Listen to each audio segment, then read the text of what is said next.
پتروں کو ملتا ہے، ٹوین کو بھی ملتا ہے. پھر سوال آیا فرح خان کے کیس میں کیا؟ تو تین اکٹھے ہوئے، جواب دیا وہ بھی ملتا ہے. اس کی کیا غلطی ہے؟ تین اکٹھے ہو گئے تو ٹرپلٹ ہو گئے یا ٹوین ہو گئے. لیکن رکیے، پہلے بار ٹوین ہو گئے تو تیسری کا نہیں ملے گا. پھر غلطی آپ کی ہے.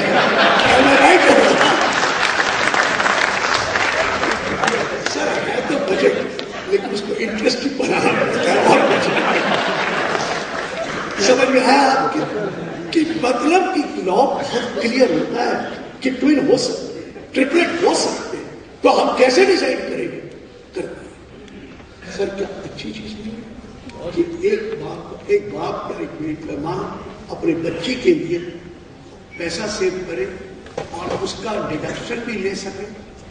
آپ مان لیں اگر اس کا پروویڈنٹ فنڈ کمپلیٹ نہیں ہوگا وہ اس کا ڈیڈکشن بھی لے سکے، انٹرسٹ بھی اتنا اماؤنٹ ملے اور ماں کو وڈراول میں ریسٹرکشن اور جب ضرورت پڑے جب الاؤڈ ہوگا تو پیسہ آ جائے.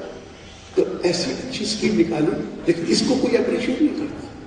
یہ اسکیم ایک اچھی نکالی ہے، وہ نہیں اپریشیٹ. اور ہمارا پرپوزل کیا آ رہا ہے؟ سنیے، ہم کہہ رہے ہیں یہ ڈیڈکشن آپ انڈیویجول کو دے رہے ہیں، یہ ایچ او ایف کو بھی دے دی جائے تاکہ چاہے ایچ او ایف کی بھی ممبر کو پارٹنر ہوتی ہے تو let H O F contribute for the girl. یہ سجیشن ہم دیں گے کہ اگر ایچ او ایف کا کر دیا جائے تو ایک اور ایچ او ایف کا پی پی ایف اب ہے ہی نہیں، ایچ او ایف کا پی پی ایف ہے ہی نہیں تو ہمیں 1.5 لاکھ کا بیٹھ اس سال نہیں تو اگلے سال تو ہم کوشش کریں گے، موو تو کریں گے. لیکن ہر چیز بجٹ میں ایک بار آ جائے تو اس کے بعد انکارپوریٹ کرنا مشکل ہوتا ہے. لیٹ اس سے لائن تو ایک ہی ایڈ کرنی ہے ان کیس آف انڈیویجل اور ایچ او ایف. لیٹ اس سے کیا لیکن یہ بھی ایک پرپوزل دینے جا رہے ہیں پوسٹ بجٹ میمورینڈم میں کہ this should also be allowed to H O F. Clear ہے سر؟ سر دیکھیے سیکشن 32 میں وہ 23 ایف بی ایف بی بکھا رہا وہ نہیں لے رہا، 23 سی کر دیا میں نے. ایک ایڈیشنل ڈیپریشیشن آپ کو دیکھنی ہے section 32 sub section 1 clause 2IA, which we know that it is allowed for the acquiring of eligible plant and machinery, and it is allowed to the extent of 20% of the actual cost. 20%. اور یہ mandatory ہے 20% eligible plant and machinery. لیکن ایک point لکھا ہوا ہے that if this machinery is acquired and put to use for a period less than 180 days, then deduction will be allowed to the extent of 50%. 50%. Question یہ تھا 50 مل گیا، کیا بیلنس 50 ہم اگلے سال دے سکتے ہیں؟ ڈسپیوٹ تھا، صرف ایک ٹرائبیونل نے کہا تھا اگلے سال ملے گا، لیکن انکم ٹیکس نہیں مانتا تھا اور باقیوں نے بھی کہا نو. If at all it is to be allowed, it is to be allowed in this year and next year will not be allowed. 10 ملے گا 10 کے law نے clear kar diya hai that if you have availed the benefit of 10%, that is 50% because it has been acquired and put to use for less than 180 days, then the balance 10% can be availed. Sir, dispute khatam. اب آپ اگلے سال 10 لے لینا، کوئی جلدی نہیں ہے کہ سپٹمبر کے اندر ہی مشینری کو فٹ کر دو یا بوگس کر دو. آپ سمجھتے تھے، ہم کوشش کرتے تھے کہ 20 لینا ہے تو کسی طرح کمپلیٹ کر دو، چالو ہو نہ ہو دکھا دو. اب کوئی بھاگنے نہیں. فروری میں بھی آپ نے لگائی تو 50 لے لو اور باقی نیکسٹ 50 نیکسٹ کلیئر ہو. سر یہ ایک چیز کی سر ہمارے ساتھ ایک 32 AC ہے جو میک ان انڈیا کا کانسیپٹ ہے. ہم نے سوچا تھا اس کو کوئی چینج کرنا، ہم نے بہت کہا تھا لیکن انہوں نے سنا نہیں. دیکھیے میں بڑا نہیں مانتا کہ آپ ہماری بات سن لیں، کر نہیں سکتے تو کچھ اور مجبوریاں ہو سکتی ہیں، لیکن کوئی سننا ہی نہ چاہے تو وہاں چدمبرم صاحب سنتے نہیں تھے. وہ کہتے تھے نہیں جو میں نے کر دیا ٹھیک ہے، نو roll back nothing.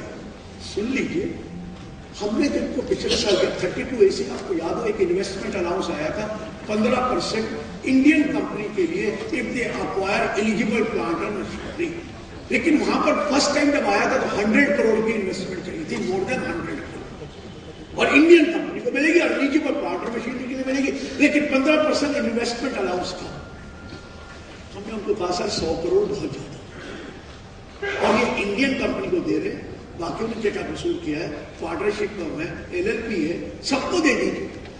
Last time Indian company کو تو نہیں ہٹایا تھا, لیکن 100 کروڑ کی لمٹ کو 25 کروڑ, جبکہ انسٹیٹیوٹ نے لکھ کے بھیجا تھا کائنڈلی ڈو اٹ 10, لیکن وہ مانے نہیں تھے. اس پوائنٹ ہوا کہ اس بار بھی انہوں نے اس کو چینج نہیں کیا, 32 AC ریمیز 10 سے وہ 25 ہے, لیکن ایک ایڈیشن کر دیا ہے, وہ سب کے لیے نہیں, وہ 32 AD ایک نیا سیکشن ہے. وہ یہ ہے کہ if you start a manufacturing unit in a backward area to be notified by the central government in the state of Andhra Pradesh or Telangana, then you will be allowed a deduction of 15% of the actual cost of the eligible plant or machinery in the year in which you are.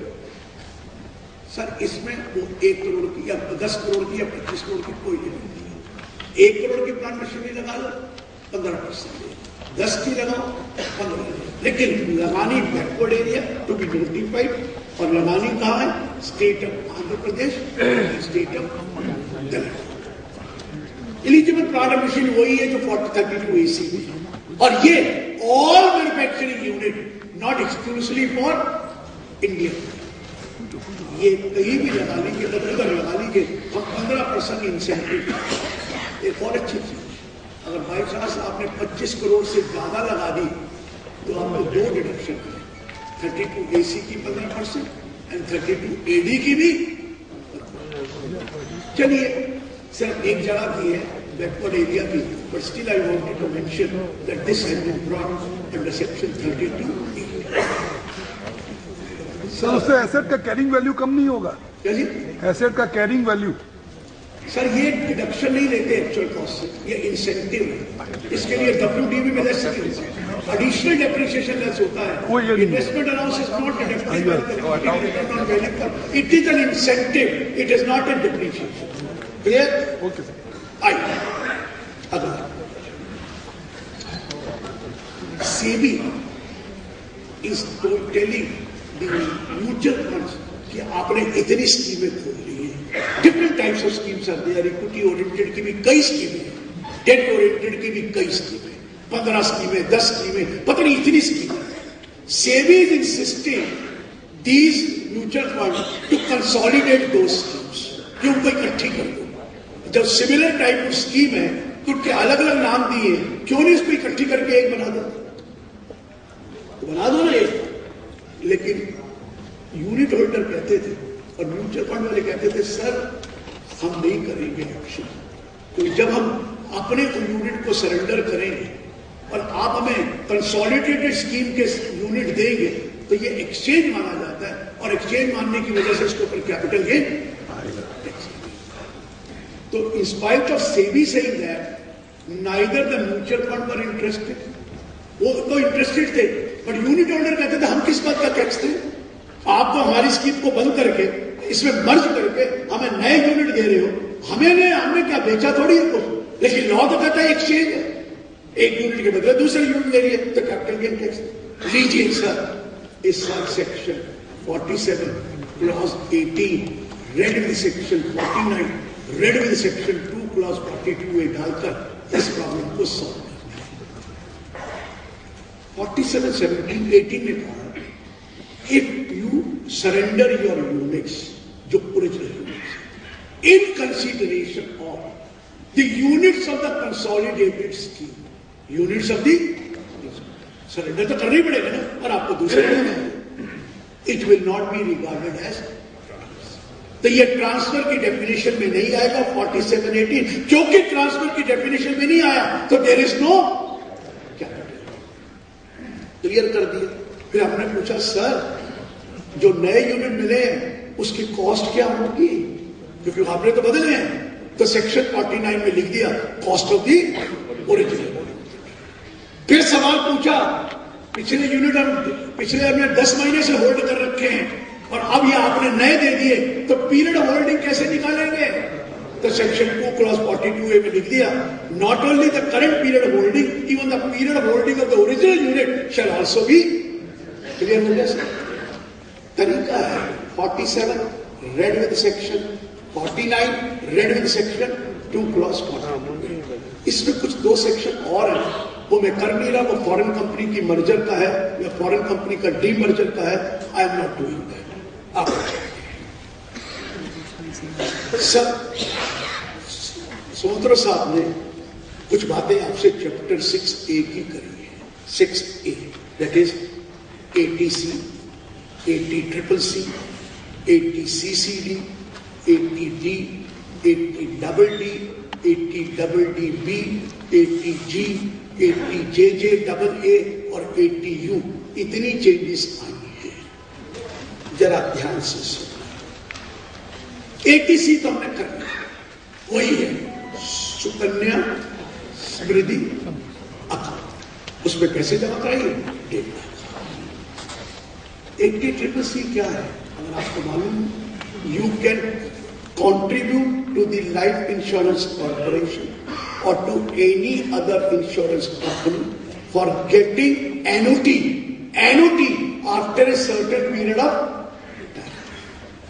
لیکن یہ scheme EET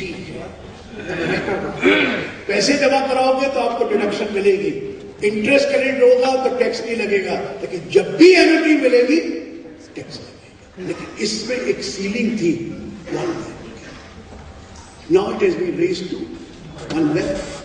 time waste کر رہے ہیں کیونکہ ویسے ہی ATCCE کی total ceiling under ATC, under CCC and ATCCE does not exceed, cannot exceed. اس لیے لمٹ بڑھا کے کوئی ہمیں خوش نہیں کیا. وہ تو ہم تو ویسے بھی نہیں ATCCC کو دیکھتے, ویسے ہی نہیں دیکھتے کیونکہ ہمیں تو EEE چاہیے. ہم EET کیوں کریں گے بھائی, بہت سے ہم EEE رکھتے ہیں, لیکن چلیے یہ کرتے ہیں. اب آئیے اگلے میں کچھ چینج کیا ہے. ATCCD نیشنل پینشن اسکیم, اس کی ہسٹری بتا دوں پھر اس کو سمجھو. گورنمنٹ امپلائی جو ہے ان کو پینشن ملتی ہے جب ملتا ہے, سب کو پتا. ویسے تو پینشن کو نوکری کے ٹائم پہ ملتی ہے, وہ تو سپر پینشن ہے جب کام تو ہوتا ہی نہیں تو پینشن تو ہے ہی ہے, لیکن اس کو ہم پینشن نہ کہتے ہیں, اس کو پینشن جب ریٹائر ہوتے تو پینشن. لیکن کیونکہ لانگیوٹی آف لائف ہو گئی, گورنمنٹ دیکھتی ہے مرتے ہی نہیں اور پینشن دیے جا رہے ہیں, ہمارے تو پیسے خالی ہو جاتا ہے. تو یہ تو غلط بات ہو گئی. تو گورنمنٹ نے 1/12/2004 کے بعد جو نئے امپلائی رکھے ہیں ان کو اب پینشن ایلیجیبل نہیں ہے, they are not entitled to pension. ان کے لیے انہوں نے یہ نیشنل پینشن ٹرسٹ بنایا, اس کو کہتے ہیں نیشنل پینشن اسکیم. گورنمنٹ نے کلک بنا دیا, جیسے پروویڈنٹ فنڈ ٹرسٹ بنایا تھا اس طرح ایک پینشن ٹرسٹ بنا دیا. اس میں کہا all government employee will contribute 10% of their salary. مطلب those are employed after 1/12/2004 جو 2004 کے بعد ہوئے, پہلے والے نہیں. 10% اپنی سیلری کا کانٹریبیوٹ کریں گے اور گورنمنٹ بھی 10% کرے گی اور وہ پیسہ جڑ جائے گا. اور جب آپ ریٹائر ہوں گے تو پینشن کہاں سے آئے گی؟ اس نیشنل پینشن اسکیم سے دیں گے. اب جتنا مرو یا جیو ہمارا پیسے نہیں دینے پڑیں گے. بات سمجھ آئی؟ وہ پینشن ٹرسٹ سے. یہ جب گورنمنٹ نے شروع کری تھی تو یہ نان گورنمنٹ کے لیے بھی آئی. آپ کوئی بھی کھول سکتے ہیں نیشنل پینشن اسکیم میں کانٹریبیوٹ کر سکتے. How much employee will contribute 10%. How much employer will contribute 10%. اب non employee self employed person میں ہمیں کیا فائدہ, یہ تو وہ لے رہے. تو ان کے لیے بھی الاؤ کر دیا تھا 10% of gross total they can 10% of gross total. So salaried employee 10 اور non salary employee 10% of gross total income contribute کرے. اور ادھر امپلائر سیلری والا کا امپلائر ہوگا, ہمارا تو امپلائر ہونے کا مطلب ہے. چلو یہ ایک ڈیڈکشن ملتی ہے ATCCD میں, اس میں وہ ملتی ہے امپلائی کنٹریبیوشن کی, امپلائر کنٹریبیوشن کی. لیکن اس ڈیڈکشن میں ایک سیلنگ لگا رکھی تھی 1 لاکھ فار امپلائی کی نہیں امپلائی. یہ سیلنگ کو ڈیلیٹ کر دیا گیا. ہمیں خوش کرنے کی کیا ضرورت ہے؟ کیونکہ آپ کو تو پہلے ہی پتا ہے deduction under 80C, CCC, CCD cannot exceed ہٹانے سے نہیں, ہٹانے کا قاعدہ سمجھے. ایک سب سیکشن 1B ڈالا ہے 80CCD اور اس کو سیلنگ میں نہیں ڈالا, مطلب وہ 1.5 لاکھ کی سیلنگ میں نہیں ہے. اب آپ اگلی پہلی تاریخ سے ایڈیشنل 50,000 روپیہ جمع کرا سکتے ہیں اس پینشن اسکیم میں, اور یہ 50,000 روپیہ اس 1.5 لاکھ کی سیلنگ میں جمع کرا دیجیے. اور یہ EET جمع کرا تو ڈیڈکشن مل جائے گی. یہ 1.5 لاکھ سے ایکسٹرا ہے, یہ لمٹ آف 1.5 لاکھ میں نہیں ہے. ایکسٹرا 50,000 جمع کرا دیجیے, ڈیڈکشن لے لیجیے, انٹرسٹ بھی ایگزمپٹ ہوگا, اور جب فائنلی پیسہ آئے گا پینشن تب آپ ٹیکس دیں گے. کلیئر ہوا سر؟ یہ چیز آیا 80CCD. ہیلتھ انشورنس, پتہ نہیں ہم انڈینس کو اپنے اوپر پیسہ خرچو گے بہت دکھ ہے. کیا ہم اپنا ہیلتھ انشورنس نہیں, لیکن اپنی گاڑی کی کمپریہنسو انشورنس کرائیں گے, نو ڈیپ والی کرائیں گے کہ کوئی پیسہ نہیں لگے, نو ڈیپ والی دے دیں. Am I right or wrong? No debt policy چاہیے, no depreciation. I have to pay, I will not pay. لیکن اپنی انشورنس نہیں کریں گے, کیونکہ اپنی انشورنس میں پیسے لگ گئے, اگر بیمار نہیں پڑا تو کیا ہوا؟ تو وہاں پر بھی تو ہے, ایکسیڈنٹ نہیں ہوا تو کیا ہوا؟ ہم آپ بونس ملتا ہے 20%, پھر 30%. بھیا اپنی انشورنس کریں. وہاں تو گاڑی کی انشورنس کراؤ گے, کہ بزنس کی ہے تو ڈیڈکشن ملے گی, پرسنل گاڑی کی ڈیڈکشن ملتی ہے انشورنس میں. لیکن یہاں تو پرسنل انشورنس کرا رہے ہیں تو ڈیڈکشن ملتی ہے. اور اتنی مہنگائی ہو گئی اور اتنی میڈیکل مہنگی ہو گئی کہ زندگی میں ایک بھول مت کرنا کہ اپنی انشورنس مت کرا. اس عمر میں آ کر انشورنس نہیں ہوتی ہے, لیکن آپ کی عمر میں تو انشورنس ہو سکتی ہے. آپ کو اپنی انشورنس کرانی چاہیے, اپنی فیملی کی کرائیے. لیکن گورنمنٹ نے ایک بہت اچھی اسکیم اور دے رکھی ہے کہ آپ اپنے پیرنٹس کی بھی کرائیے, اس کی ڈیڈکشن الگ دیں گے, چاہے وہ پیرنٹ ڈیپینڈنٹ ہے چاہے وہ پیرنٹ انڈیپینڈنٹ. آپ دے سکتے ہیں فار یور پیرنٹس, کرا لیجیے. جب پیرنٹس بزرگ ہو جاتے ہیں, بڑھ جاتے ہیں ایج, تو جب وہ بیمار ہوتے ہیں تو وہ ان کو لگتا ہے کہ میرا بیٹا یا میری بیٹی میرے اوپر خرچہ کر رہی ہے میڈیکل, اور مجھے دکھ ہوتا ہے کہ ان کو مانگنا, ان کو فیل یہ ہوتا ہے کہ اس سے اچھا تو میں مر جاؤں, کیونکہ ان کے اوپر لاکھوں روپے کا خرچہ پڑ گیا میری بیماری. اور بیمار تو کوئی بھی ہو سکتا ہے, لیکن جب ان کو پتہ لگے کہ انشورنس ہوئی بھی ہے تو کم سے کم آسانی سے ان کے دماغ میں پیسفل تو رہے گا کہ کوئی ان کے اوپر خرچہ نہیں پڑ رہا, انشورنس میں کوئی پیسہ نہیں. تو میں ہمیشہ get yourself insured, your family insured, and your parents also insured if they can be insured. If they can be, زیادہ کرنی ہے تو ہو سکتی ہے. ابھی تو 70 سال تک انشورنس الاؤ کر دی گئی, تو کر سکتے ہیں. اور گورنمنٹ آپ کو خرچہ دے رہی ہے انشورنس کا 30% تو گورنمنٹ دے رہی ہے نا. کتنا خرچہ ملتا تھا؟ 15,000 for you and your family, 15,000 for your parents, 30,000. اور اس میں سے کوئی سینئر سٹیزن ہے تو ایکسٹرا 15 35. اب انہوں نے 15 کو بڑھا کر 25 کر دیا. Me and my family, my parents 25, and any of them is senior citizen extra. So 35 سے 30% کی گورنمنٹ دے رہی ہے. تو جو 55,000 پریمیم دے گا اس کی انکم کا لیول 30% کا ہوگا ہی ہوگا. یہ تو سبھی جانتے ہیں. تو گورنمنٹ 30% آپ کو دے رہی ہے اور آپ انشورنس نہیں کراتے. ہم انڈینس کو لگتا ہے یہ بیکار پیسہ لگا ہے, یہ بیکار ہو ہے. لیکن آپ کو نہیں پتا 10 سال کی پریمیم جا کر بھی نا ایک بار میں ریکور ہو جاتا ہے. لاکھوں روپے کے بل آ جاتے ہیں اگر آپ کو جب میڈیکلیم دینا پڑتا ہے, لاکھوں روپے کے. انشورنس الگ ہوتا ہے 25, لیکن انکم ٹیکس میں نہیں لکھا ہے, غلطی رہ گئی ہے. مطلب ایچ او میں تو 25,000 کر دیا, 15 سے 25 انڈیویجل میں کرنا ہوتا ہے, لیکن میمورینڈم میں لکھ دی ہے تو وہ ریکٹیفیکیشن ہمیں بڑی خوشی ہوتی ہے جب ان کی غلطی نکلتی ہے. ان کو لگتا ہے کہ ہم بھی ہیں, تم کو بناتے ہو, ہم آپ کی غلطیاں ڈھونڈتے ہیں, اور وہ غلطی ہے کر دیں. یہ کہتے ہیں کہ جب بھی سجیشنز باقی کو کسی کو انٹرسٹ نہیں ہوتا, جانا ہو گیا, اس نے تو پڑھ لیا میمورینڈم بل. آج تک کسی نے فائنینس میں پڑھا اور پڑھ بھی لے تو سمجھ کہاں آ جائے گا سمجھ میں. آج تک آپ کو انکم ٹیکس سمجھ میں آیا؟ کوئی سیکشن کیا کمپلیٹ ہو گیا؟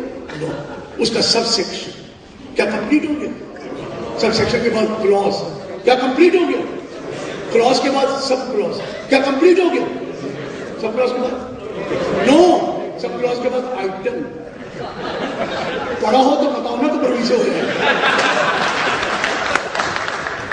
جب اسٹوڈنٹ کے سمجھ میں نہیں آیا تھا, اب پڑھنے کا دل نہیں کرتا ہے.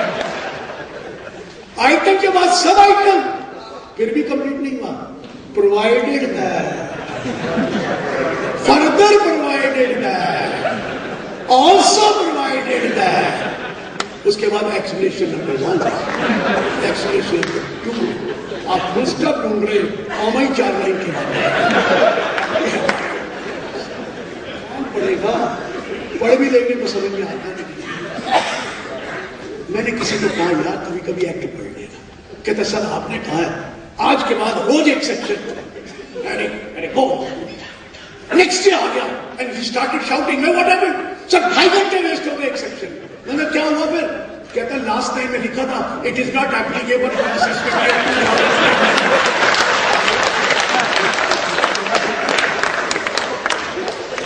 سر آپ کو یہ بھی نہیں پتا کہ ایپلیکیبل ہے.